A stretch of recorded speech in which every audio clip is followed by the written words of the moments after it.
Hindu calendar के अनुसार छठे मास यानी भाद्रपद महीने में कृष्ण पक्ष की तृतीय तिथि को कजरी तीज का व्रत रखा जाता है और इस व्रत में भगवान शिव और देवी पार्वती की पूजा का विधान है।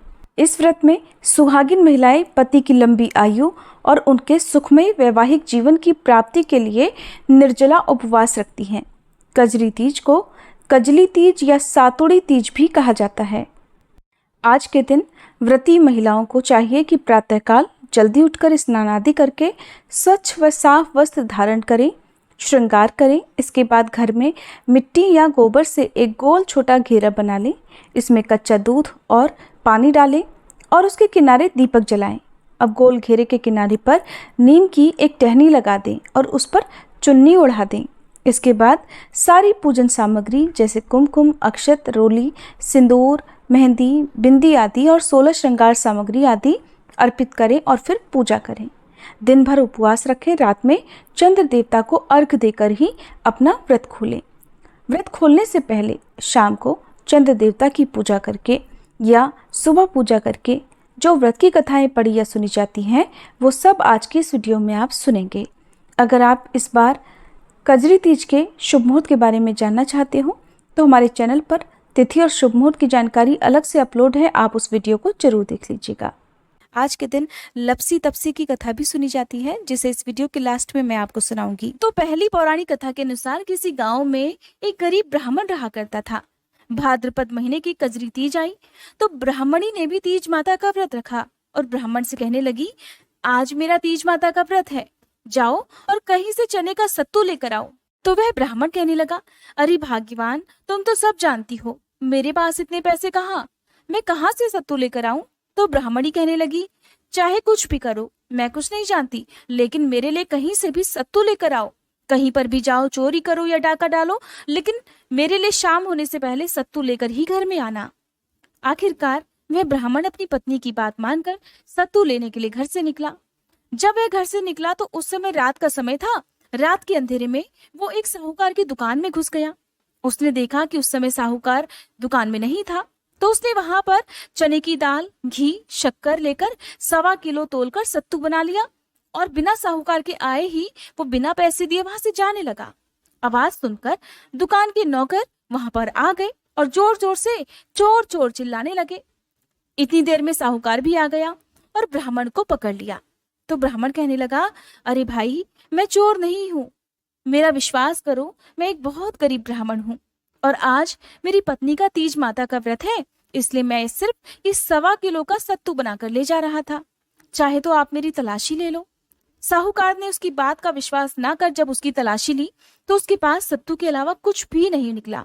चंद्रमा आसमान में निकल आया था और ब्राह्मणी घर पर ही इंतजार कर रही थी कि कब सत्तू आए, कब मैं निमड़ी माता को सत्तू का भोग लगाकर अपना व्रत खोलूं। उधर साहूकार ने जब देखा कि ब्राह्मण के पास तो सत्तू के अलावा कुछ भी नहीं निकला तो उसे ब्राह्मण की बात पर विश्वास हो गया। साथ ही उसे ब्राह्मण पर बड़ी दया भी आई। तो साहूकार कहने लगा, आज से तुम्हारी पत्नी को मैं अपनी धर्म बहन मानता हूँ। तब उसने ब्राह्मण को सत्तू, गहने, रुपए, मेहंदी, लच्छा और बहुत सारा धन देकर बड़े सम्मान से विदा कर दिया। फिर ब्राह्मण ने आकर वो सब सामग्री अपनी पत्नी को लाकर दी। फिर सबने मिलकर कजली माता की पूजा की और इस व्रत को संपूर्ण किया। हे कजरी माता, जिस तरह से ब्राह्मण के दिन फिरे वैसे ही इस कथा को कहने, सुनने और हुंकारा भरने वाले सभी भक्तों के दिन फिरना। बोली कजली माता की जय। दूसरी पौराणिक कथा के अनुसार एक साहूकार था, उसके 7 बेटे थे। उसका सबसे छोटा बेटा विकलांग था। वो रोजाना एक वेश्या के पास जाया करता। उसकी पत्नी बहुत ही पतिव्रता थी, खुद उसे अपने कंधे पर बिठाकर उस वेश्या के यहाँ लेकर जाती। वो बहुत गरीब थी, जेठानियों के पास काम करके अपना गुजारा किया करती। भाद्रपद के महीने में कजरी तीज के दिन सभी ने तीज माता के व्रत और पूजा करने के लिए सातू बनाए। छोटी बहू गरीब थी, उसकी सास ने उसके लिए भी एक सातू का छोटा पिंडा बनाया और शाम को पूजा करके जैसे ही वो सत्तू पासने लगी कि उसका पति कहने लगा, मुझे वेश्या के यहाँ छोड़कर आ। हर दिन की तरह उस दिन भी वह अपने पति को कंधे पर बिठाकर छोड़ने गई, लेकिन उसका पति अंदर जाने से पहले कहना भूल गया कि तुम जाओ। उससे पहले वो जब भी कहता कि तुम जाओ तो वो चली जाती और फिर दोबारा उसे लेने आती। उस दिन उसने जब नहीं कहा कि तुम जाओ तो वह बाहर ही खड़े होकर उसका इंतजार करने लगी। थोड़ी ही देर में जोर से वर्षा होने लगी और बरसाती नदी में पानी बहने लगा। कुछ देर के बाद नदी से आवाज आई, आवतारी जावतारी दोना खोल के पी, पिया प्यारी होए। आवाज सुनकर उसने नदी की तरफ देखा तो दूध का दोना नदी में तैरता हुआ आता दिखाई दिया। उसने दोना उठाया और 7 बार उसे पीकर दोने के 4 टुकड़े किए और चारों दिशाओं में फेंक दिए। उधर तीज माता की कृपा से वेश्या अपना सारा धन उसके पति को वापस देकर सदा के लिए वहां से चली गई। पति ने भी सारा धन लेकर घर आकर अपनी पत्नी को आवाज दी, दरवाजा खोलो। तो उसकी पत्नी कहने लगी, मैं दरवाजा नहीं खोलूंगी। तब वह कहने लगा कि अब मैं वापस उसके पास नहीं जाऊंगा।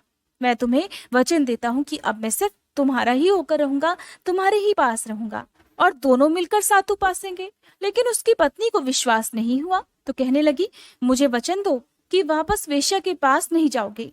पति ने अपनी पत्नी को वचन दिया। तभी उसने दरवाजा खोला, देखा कि उसका पति गहनों और धन के सहित खड़ा हुआ था। उसने सारे गहने कपड़े अपनी पत्नी को दे दिए। फिर दोनों ने बैठकर सातु पासा। सुबह जब जेठानी के यहाँ वह काम करने नहीं गई तो बच्चे बुलाने आए कि काकी चलो, सारा काम पड़ा है। तो वह कहने लगी, अब तो मुझ पर तीज माता की पूरी कृपा है, अब मैं काम करने तुम्हारे घर नहीं आऊंगी। बच्चों ने जाकर माँ को बताया, आज से काकी काम करने नहीं आएंगी माँ, उन पर तो तीज माता की कृपा हुई है और वो तो नए नए कपड़े गहने पहनकर बैठी हुई हैं और आज तो काका जी भी घर पर बैठे हुए हैं। सभी लोग ये सुनकर बहुत खुश हुए।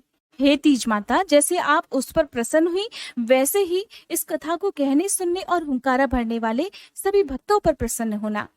अब सुनिए नीमड़ी माता की कहानी, जिसके बिना कजरी तीज की व्रत कथा अधूरी रहती है। पौराणिक कथा के अनुसार एक शहर में सेठ सेठानी रहते थे। सेठ जी बहुत ही धनवान थे, लेकिन उनका कोई भी पुत्र नहीं था। तब एक बार किसी ने सेठानी को भादों की बड़ी तीज का व्रत करने के लिए कहा।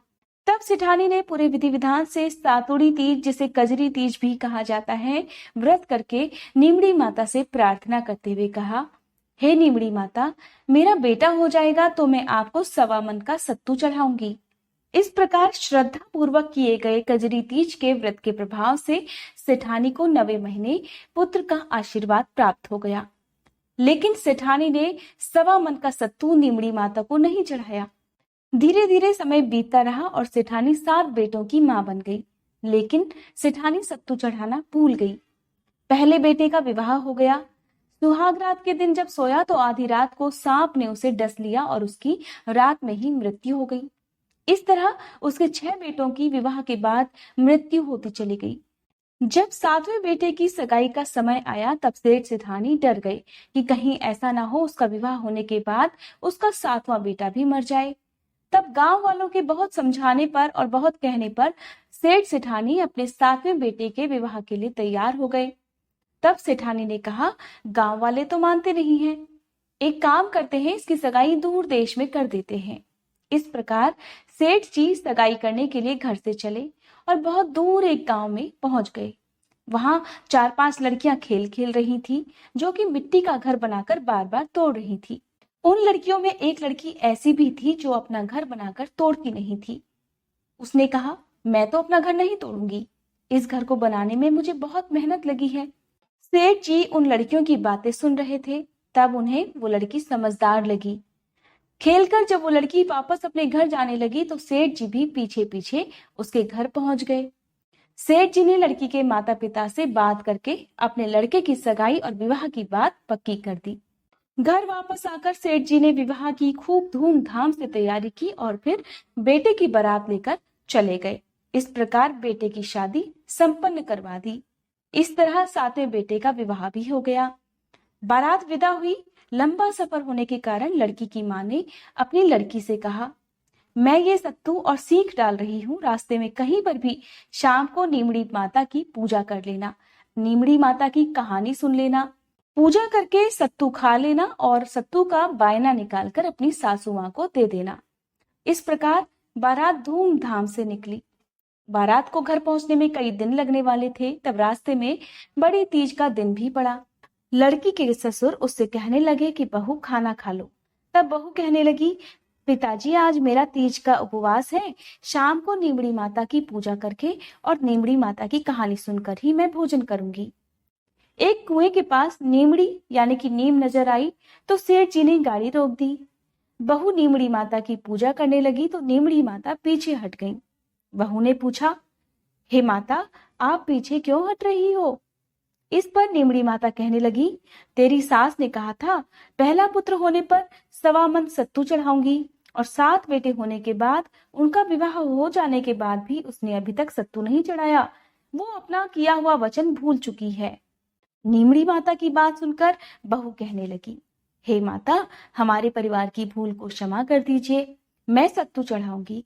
कृपया करके मेरे सारे जेठ जी को भी वापस कर दीजिए और मुझे अपनी पूजा कर लेने दीजिए। इस प्रकार नीमड़ी माता नववधु की भक्ति और श्रद्धा देखकर प्रसन्न हो गई।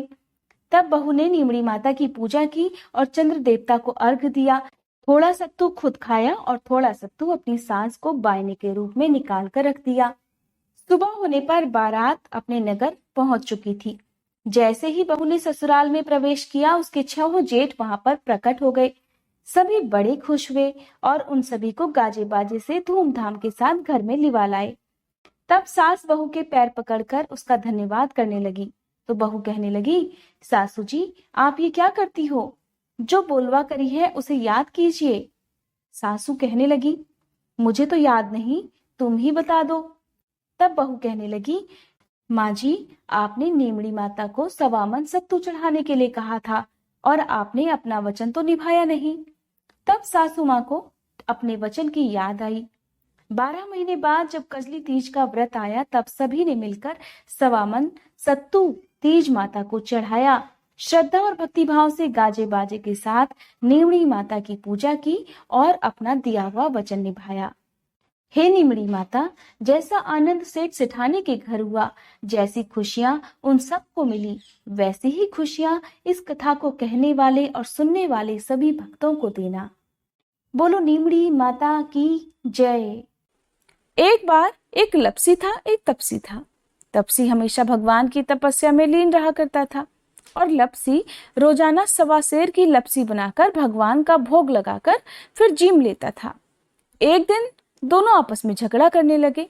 तपसी बोला, मैं रोज भगवान की तपस्या करता हूँ, इसलिए मैं बड़ा हूँ। लपसी बोला, मैं रोज भगवान को 1.25 सेर लापसी का भोग लगाता हूँ, इसलिए मैं बड़ा हुआ। नारद जी उधर से गुजर रहे थे। दोनों को लड़ता झगड़ता देखकर वहां आए और उनसे पूछा, नारायण नारायण, तुम दोनों क्यों झगड़ा कर रहे हो?